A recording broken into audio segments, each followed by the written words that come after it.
Welcome back to the Webby O'Neill channel. United want Sesko, but Newcastle have acted as they make a formal bid to Leipzig for Benjamin Šeško. Get involved with your own opinions today, because we will discuss them throughout today's video. Getting straight into this, there surely has been some encouragement from Sesko in his camp to Newcastle for him to make that bid. You don't put a bid in unless you know the player wants to go to your club, and that's what's happening here. This is another #1 target Manchester United haven't put a bid in for. I said yesterday, this weekend, Manchester United had to put a bid in. I didn't expect it to be Newcastle United, to be honest with you. But I'm not surprised. There's no money. So people out there who keep telling me United have got the money, then you need to explain to me why they haven't put a bid in. This is another target gone astray. Why would Manchester United put it out to journalists this week that it was being reported that is the top target, the #1 target, and you've got Newcastle making a bid before United? Well, it's the director of recruitment, Christopher Vell. He's the one what's been looking at him.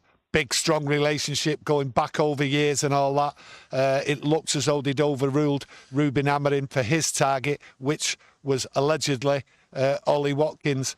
So we all thought United are going to get him, but I did put a warning in. This player, Sesko, at 22, was not going to hang about waiting for Man United to get money by selling players, when it looks as though we're not going to really bring any money in for some of these players what are up for sale. He wasn't going to hang about, and it looks to me that that bid's gone in because they, the agent and the player, have nodded, we're coming. It does state, Ornstein, that that formal offer from Newcastle was put in roughly around the last 24 hours. So you never know where exactly we're up to at the moment. He was also stating that he's yet to make a decision, Sesko. Do you buy that, or do you think we're a little bit further ahead than that? Well, if a decision's going to be made and United believe that they can get him, then what they're going to have to do this weekend, okay? United come back on Monday from the pre-season tour. I just look at it. Can United match the bid? That's what. Will they have to outbid Newcastle? But if there's no money, how are they going to do that? I just don't see it happening at all. I think Newcastle are in prime position now. They've had the nod, and away they go. United are scrambling round it. It looks poor. I think waiting for sales and that. The agent, the player, they're not waiting. And Newcastle, you look at Newcastle. Isaac's going to go to Liverpool. There's no two ways about that. They're going to get a big lump of money, and they're going to use that straight away, and that's why the bid's gone in. And they've had the nod, and they've had the nod from the club, RB Leipzig. That's how I see it. Another striker gone. Obviously, we're giving our opinions on what we know from reports, but the reports are stating that Manchester United remain in contention, carrying influential relationships within his camp and continued ambition in the market. Influential relationships. I mean, Relationship FC. I think we might have to start swiping on Tinder for our next striker. Yeah, you might have to. I just look at the same reports, the same stories, the same, like the way these journalists are putting it out, exactly like Gyökeres. Oh, Gyökeres, United's target. Yeah. Got a proper relationship with Ruben Amorim. He's talking to him every day. And then it comes out, he's always wanted Arsenal. That's what Gyökeres said. He always wanted to go to Arsenal. So it's the same type of story what's being put out there. So for me, I'm not being hoodwinked by it. I've always said we're going to buy 2 players. We've got Kuna, we've got Mbumo, and I said the 3rd player depends on sales. And that is exactly how it looks. We have no money, and that is why we've never put a bid in. Because if we had the money, we would have put a bid in. That's how I see it. Yeah, I'm just going to go into the chat, get some of your comments reeled off. Mike Sylvester says, why would you publicly declare Sesko as your #1 target when you don't have the cash to make a bid? Nikos P says, we have the cash to pay in instalments, plus possible a Hojlund loan or swap. Also states, we've been scouting Sesko from the age of 16. Well, that's not worked out well, has it? It's not worked out well at all, has it? It's not worked out well at all. Listen, if we had the money, we'd have put a bid in. You know, some people out there were talking about RB Leipzig. Their #1 target is Hojlund. Well, that's all if, but, maybe and everything. And you heard what Hojlund said. I'm fighting for me place. I'm determined in everything, which is what you want to hear. So there was no guarantees with whatever United was saying. It's the cash, and there is no cash. Some people now will look at this and say they've got to bid. And if they don't bid, that tells you 100% there is not the cash RB Leipzig are demanding. Yeah, it's going into the chat. Mike does reply that, Tony, Newcastle have bid on loads of players and missed out. But the thing is, Manchester United, there's no sign of a bid coming. It just looks like Newcastle are in the race here and they've got the funds to get that deal over the line. Well, there's been something like a curse. Every time a report comes out, Manchester United are in contact, their number one target. You never get them.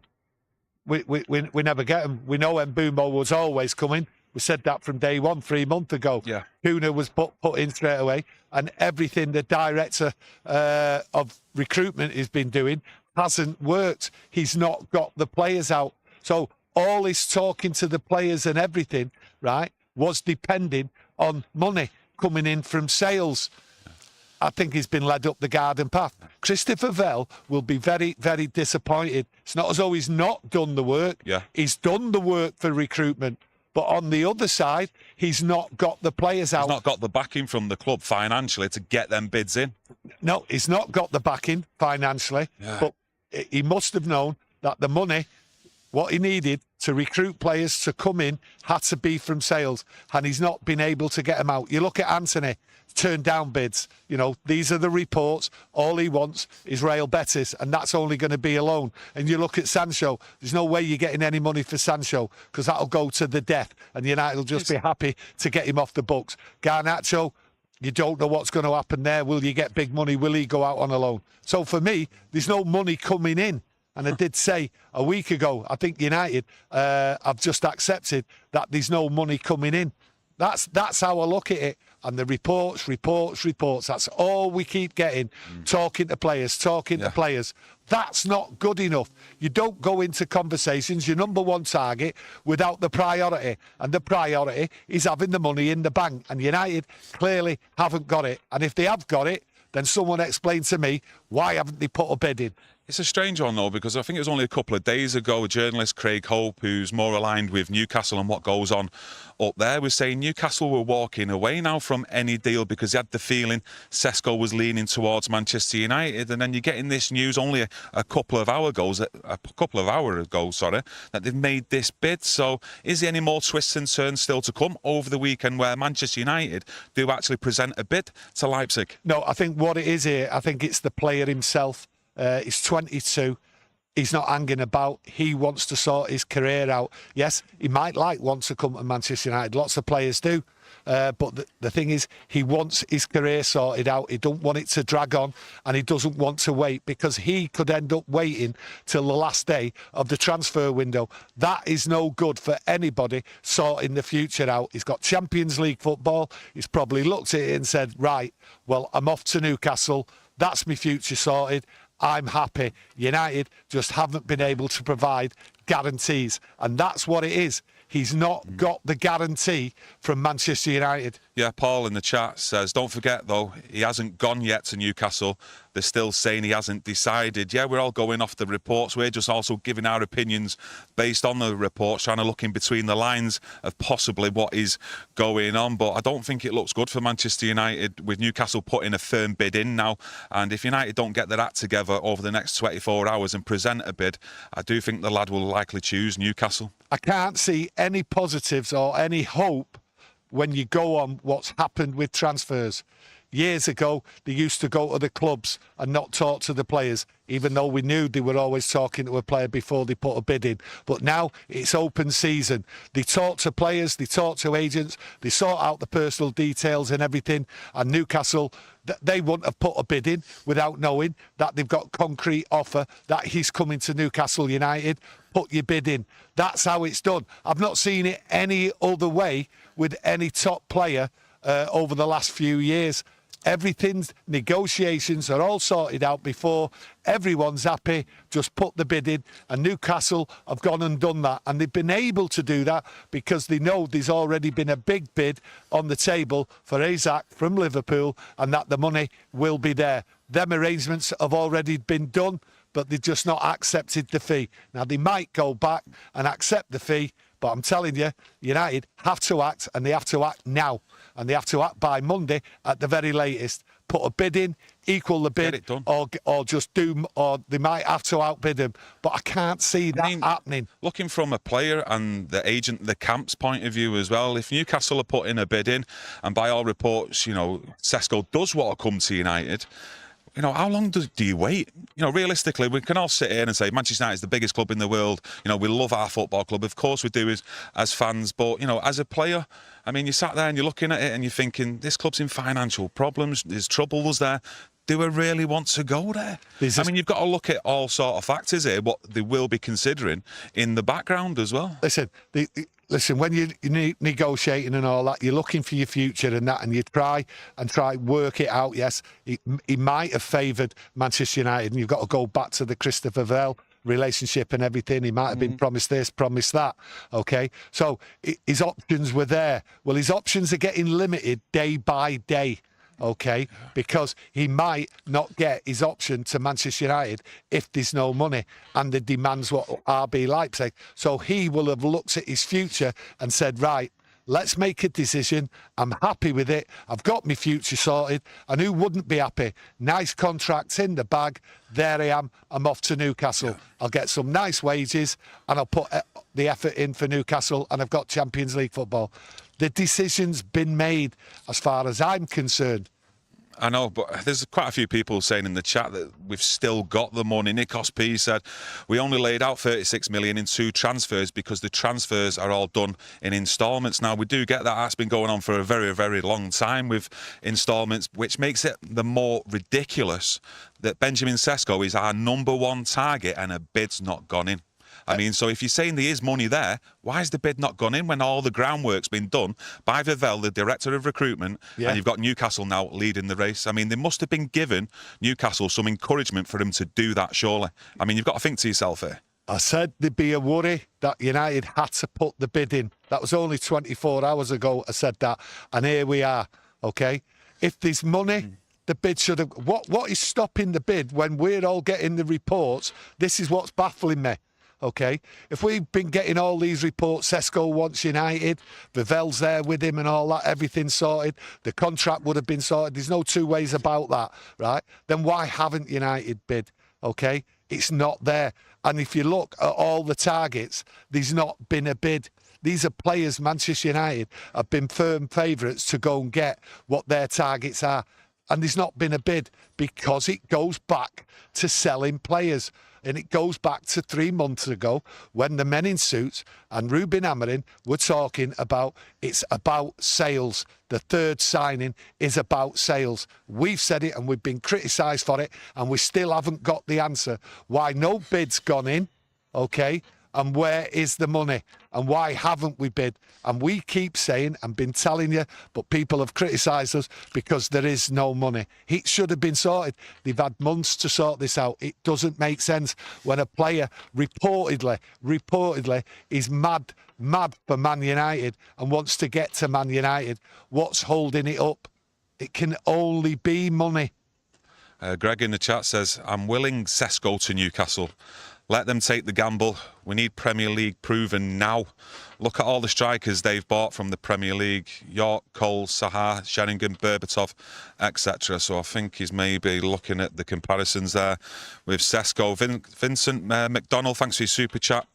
What are your thoughts on the new Bruno approach from Saudi? A load of nonsense, mate. Are United considering selling him to pay for Sesko and a midfielder or a goalie? I wouldn't say any of them reports. No, you got to take them with a pinch of salt. Probably a kid sat in his bedroom making a story up, mate, and putting it online as gospel. That's a madness report, so I've no comment on that, to be honest with you. But I just look at Sesko and that, and he's doing the right thing. I'm 100% convinced he's given the A-OK to Newcastle, him and his agent, and he is doing the right thing. he wants his future sorted, and United can't give him the guarantees. They just can't give it him. They've not been able to give any number one target a guarantee. Gyökeres went on for months, and the spin what was out there, it's okay, the relationship, Sporting Lisbon, Ruben Amorim and all that. It was embarrassing in the end, and it was embarrassing how Gyökeres performed, and then he's ended up going to Arsenal. For me, I only see now the backup, and that's Ollie Watkins. And if you listen to Ruben Amorim, he talks about he wants the here and now, the experience, and Ollie Watkins is there. But at the end of the day, we're not so sure on that, are we? Does Ollie Watkins really want to come? Will United pony up the money? I don't know. I'm really confused at this moment where we're going. I just know that Hojlund is staying and he's going nowhere. So any more talk of player swaps and all that is not happening. Not happening at all. And we're in trouble if we need a striker. And if you go back, well, do you think that number one target was a striker? And we're still here now. And apparently got the money out there. A lot of people are saying still got the money to spend. Well, that was our first option on it, Liam Delap for Chelsea. So, you know, why is a striker still not come in then? And we're on, what is it, the 2nd of August? I mean, it's 2 weeks away until the Premier League season starts. I mean, it doesn't make any sense for the people out there who still think we've got the money and that we don't have to sell to buy. I know Simon Stone and other reporters are stating that. But come on, you've got to just look at it with your own eyes here. Take a sit back and do some critical thinking. It's not making sense, and I don't believe the money is there in that amount to go out and buy Sesko before selling any players. And if it's about money, I believe United would have to outbid Newcastle. Well, the opening bid from Newcastle works out round about 70 million. So for me, United would have to go in with a bigger bid. That's how I see it, because at the end of the day, it's all about the selling club here. And United, if they've got the money, then they'll have to up it. They've got big problems here, United, now, going into the last month of the transfer window, because we do need a striker. I think a lot of it to do with United. I'm not saying they've got zero amount in the bank. No, I'm not saying that. I'm sure there's a couple of quid there to spend, but the thing that you always keep on hearing with United and the strategy, it's about value for money. Yeah. And then maybe they're looking at it that the price on Sesko isn't value for money. Maybe they're looking at it, maybe it's worth more of a gamble than it is for the actual price they're going to pay. You know, the sell on and all that. Some people will be looking at it and saying that RB Leipzig have probably had conversations with United, and United wants to stretch the payments over a couple of years, and RB Leipzig aren't happy with that. But I don't believe that. I just believe that Newcastle have sorted it out with Sesko and the agent, and United are not in the game for it because they just haven't got any funds anywhere near what RB Leipzig want. And I think Sesko has come to the conclusion now, right? I'm in with Newcastle. That's the way it is. What United are doing, it'll just drag on and on and on. And he's not sitting there. And I don't blame him, to be honest with you. So good luck to Newcastle with him. I mean, some people are saying about Fabrizio Romano, what he's saying today, and I totally understand that. But you've got to remember as well, it was only a couple of days ago, Romano was saying about Hojlund with Leipzig, that Leipzig would want to take Rasmus Hojlund. So looking at it from this point of view and giving it to you out there, if Sesko then goes to Newcastle, they need a striker. Will Leipzig then go and look at Rasmus Hojlund? I mean, if Romano and you take what he says as gospel, I mean, surely then Rasmus Hojlund is up there on the list of targets for Leipzig. He has to be a target. If people believe the reports, what Romano said, that he's the number one target, Hojlund, then you got to take it. Well, they'd be interested in any swap deal, wouldn't they, with Hojlund going there? But you would expect, if they're interested in a swap deal, you'd expect him, if they lose their striker, to be in there for Rasmus Hojlund. Yeah, you would expect maybe that's what's maybe as well holding up some sort of bid from United. They do want to put Hojlund in with some sort of transfer, you know, a swap plus cash, and Hojlund just doesn't want to go, like we discussed on yesterday's video. He's firm, he's come out fighting, Hojlund, that he wants to fight for his place. Well, Hojlund might be aware, right, of the discussions what United are trying to do to get Sesko. And this is the problem why we can't put a bid in, because Hojlund might have just refused to go anywhere. And that is probably why he came out so like not fearful, but adamant. I'm here. I'm willing to fight for my place. I need help. I need this. I need that. I'm going to do this. So he might have been aware. And if that is the case, then I do believe if there was a talk of a swap to RB Leipzig, he would have been fully informed. And he's come out now, Hojlund, and just kill that stone dead. And that might have encouraged Newcastle to go straight in there, because the report does say about 24 hours ago the bid went in. So that works out round about the time all these reports about Hojlund being adamant he's staying, he's here to fight, and that's it, he's going nowhere. This could be part of the mix, and Sesko's gone, that's it. He's not coming. There's no swap deal. I'm not hanging about anymore. That's the possible. Look, you've got to also look at it from the player's point of view. You know, 2 weeks until the Premier League season starts. He himself isn't going to want to hang about for whether Man United do put a bid in or not. I mean, he's going to want to get over to his new club, whether that is Newcastle, get settled in and get, like, accustomed to the actual club, the training, all sorts of things like that. So he's ready for that first game. He's not going to be wanting to hang about. I wouldn't want to hang about, and I'm sure a lot of yous out there wouldn't be wanting to hang about, especially if it comes down to United needing to get more players out to get a fee sorted. Well, people have been talking about maybe we get these players near the last day of the transfer window. Well, the season's already started. The season's here in a couple of weeks. We've got a last game tomorrow against Everton in the America Tour, and then we've got one home game, and then it starts the week after against Arsenal. Well, that's why I said yesterday we've got to put the bid in, and we've got to get the player, and he's got to be in. He's got to be in Old Trafford by the time the players come back. So for me, this weekend was pivotal, but I didn't expect Newcastle to put that bid in. It all makes sense for a player to get that little bit of training, getting used to the club, getting used to before the season starts.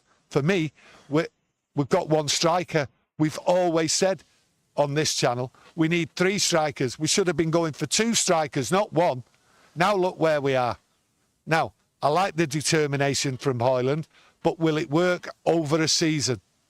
Someone's fuming in the chat. I keep on repeating the same thing. Macmillan saying that we're talking nonsense and Sesko has not yet decided. Mate, if you want to believe the reports out there, that is your opinion. You know, that's up to you to do that. That's your problem. Yeah. We're giving our opinion based on what we know now.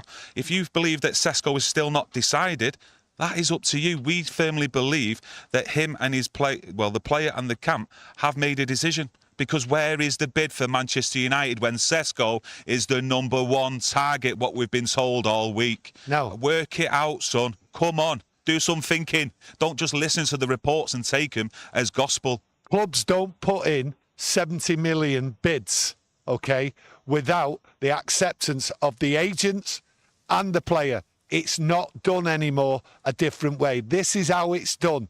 The bid goes in when the contract and everyone's happy, player and agent. Now, if I'm wrong, you tell me I'm wrong. But it's all about money. United haven't got the money in place to put that bid in.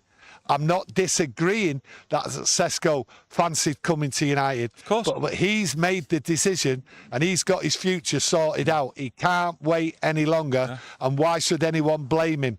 I mean, we all wanted to go into this summer transfer window, getting a striker in, and let's hope there is a twist and a turn where United, over this weekend, put a bid in so they can at least match Newcastle and possibly get Sesko here. But at the end of the day, right now, as it stands, where's the bid coming from? It's not coming, so you've just got to look at it realistically here. Yeah. You know, Newcastle are in the Champions League. They're on the way up, Newcastle. Let's not forget that. They're not a tin pot club. So he might want to go there. Yeah, he might want to go there now, sort his future out, simple as, okay? But it keeps revolving round and it's a continuing argument. You either believe money's there or it's not. Now, 7 #1 targets. We've not got them. And the priority has to be a striker. So that's a worry. So going on the football side of it, that's a major worry now. Hojlund's up there on his own. all I can say is we've got Kuna and Mbumo. They will improve him. So I'm looking forward to it. I'm not sort of downhearted, right, because we've not got Sesko, because that's how it looks, right? Yeah, I look at the team. I look at everything I've seen over pre-season. So it's not doom and gloom for this Manchester United team, this club. It's a stepping stone. We've got 2 good players in, okay? Players are going to get improved because of the signings we've made. It's just unfortunate with the situation. We're rock bottom, this club, okay? So, the end of the day, teams now can outjump us. And Newcastle have done it, and they're not the first. Every top target we've gone for, we've not ended up with. So, for me, I look forward to the football. I look forward to the Everton game, and I look forward to Mbumo's game tomorrow, because he will be starting tomorrow. So for me, the future looks bright. It's going to look a lot brighter than what it was last season. We're going to see football, and we're going to see players fighting, because they're all here and they're all understood what's going on under Ruben Amorim. The culture's changing. What's not changing is what goes on when we're looking for players. We keep making mistakes, and the reports keep coming out, keep making us look fools. Tell you what, though, going into the summer transfer window, slam shut, and we have got Cunha, obviously, and Mbumo, and we do get a striker in. And if it is Sesko, if things do take a twist, or even Ollie Watkins, for me, that's a great summer transfer window when you look at the options then in attack. Listen, the options for strikers might be out the window. And what might happen, I'm just saying might happen, they might be able to turn their attention to something we all want, and that's a midfield player. So there might be another deal in the offing down the line. I'm not sure which player, okay, because the target was Sesko and it was a centre-forward. I think they put all their eggs in one basket. But I think United, when they get back, and I did say it last week, I think United will come back from the Americas tour, they'll all sit down, assess what's gone on the pitch, in the squad, and say, right, what is it we can do?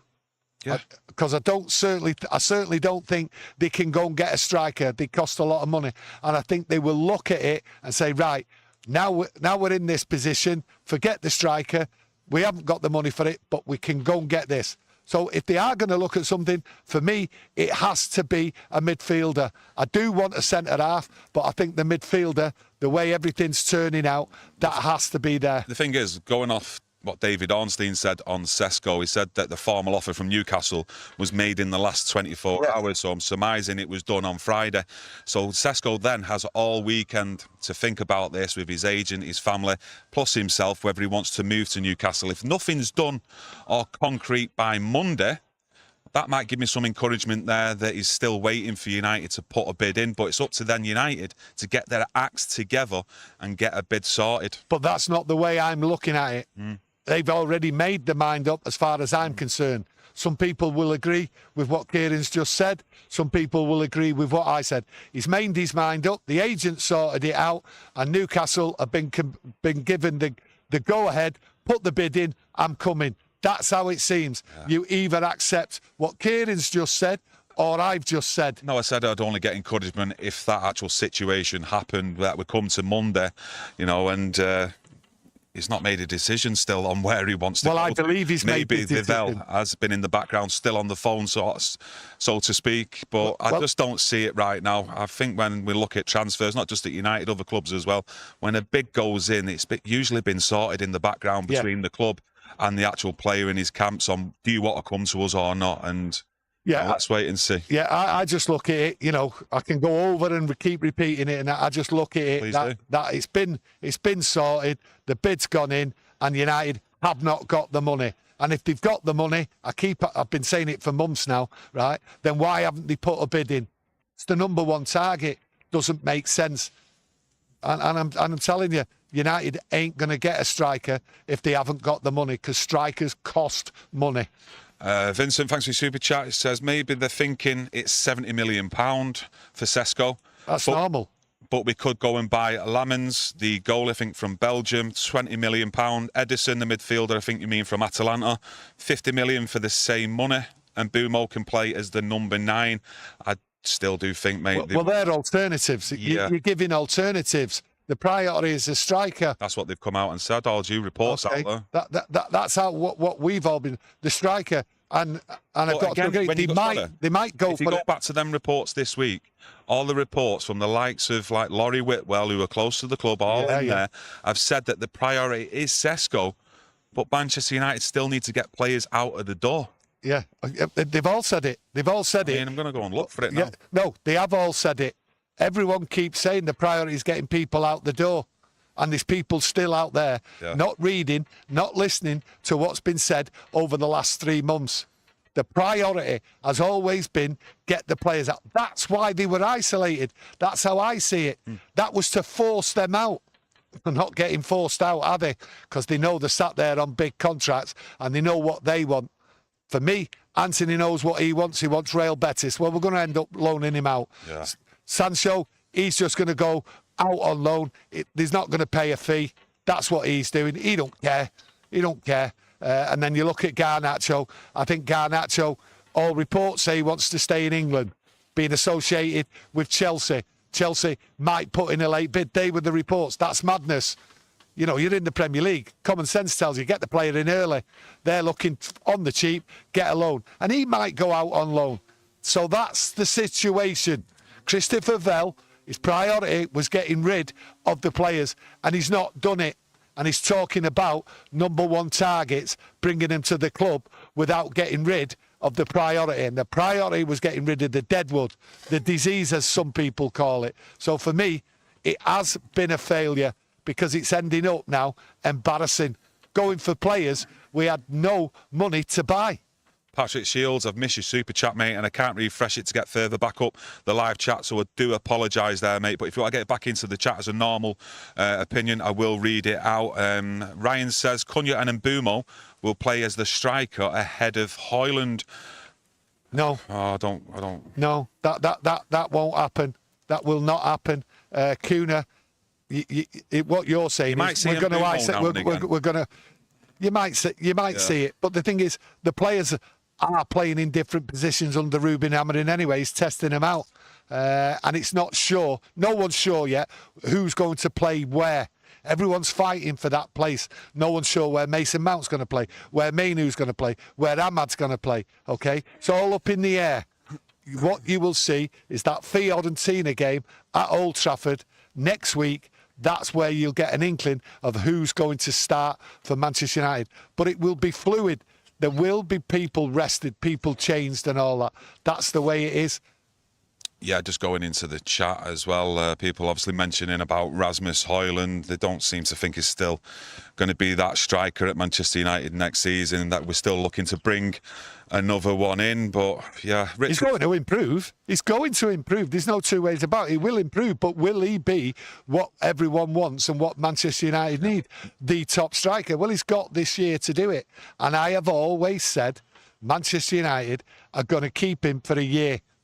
And Richard James, it looks that way. Tony's making out Sesko is 100% going to Newcastle. I am. Which is incorrect. It's an opinion, mate. I am. We're not like in the nose or anything. We're just giving an opinion based on what we're seeing out there. And all sorts of things have been changing around Sesko Hojlund this week by the top journalists as well. I mean, one journalist who's close to Newcastle, Craig Hope, was saying Newcastle had walked away from any negotiations with Leipzig for Sesko and that United were front runners next minute. You get this news today. I am saying he's going to Newcastle, and I'm confident he's going to Newcastle because everyone what's coming out with a report are actually still stating, and I've been stating for months, buying the third player depends on sales. So if you can see any sales, any money coming in, right, then please tell us. So no players sold, no money coming in, no purchases. Sesko has made his mind up with the agent because Newcastle have put a bid in. That is what I'm saying. 2 weeks to go until that first game of the season as well against Newcastle. I mean, Arsenal, sorry, looking forward to that. I'd just like to thank you all for joining us today as well, getting involved in the chat. Loads of different opinions in there. Obviously, we've give our opinion. Opinion. Just remember that of what we're actually seeing Not on facts, the news around Sesko. Yeah, there's a difference. Hopefully, a lot of yous out there can actually see that. So, yeah, thank you for joining us. Smash that like button, and we'll be back tomorrow doing a match reaction for Manchester United versus Everton. So get that notification on, and we'll see you again soon. Much love. Thank you. Thank you.